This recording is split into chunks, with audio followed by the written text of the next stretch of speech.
वहीं बागपत में I love Mohammad लिखी बाइक का ट्रैफिक पुलिस ने चालान किया, जिसके बाद मामला सोशल मीडिया पर चर्चा का मौजू बना हुआ है।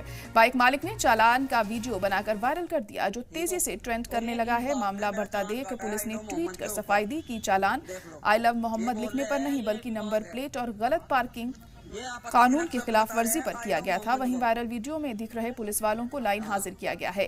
महकमे ने बताया कि इस मुतालिक में आखिरी जांच भी शुरू हो गई है। सोशल मीडिया पर इस वाकये को लेकर लगातार रद्द-ए-अमल सामने आ रहे हैं और ये मामला अब चर्चा का मौजू बन गया है।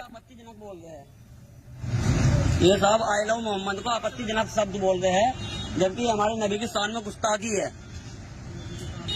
ठीक है जी, ये आपत्तिजनक शब्द बता रहे हैं आई लव मोहम्मद को, बाइक पे लिखा हुआ आई लव मोहम्मद। ठीक है, और ये इन साहब ने मेरा चालान काटा है आई लव मोहम्मद के ऊपर, देख लो। ये बोल रहे हैं ये विवाद है, ये आपत्तिजनक शब्द बता रहे हैं आई लव मोहम्मद को। हाँ, ये बोल रहे हैं कहीं दिखा ले।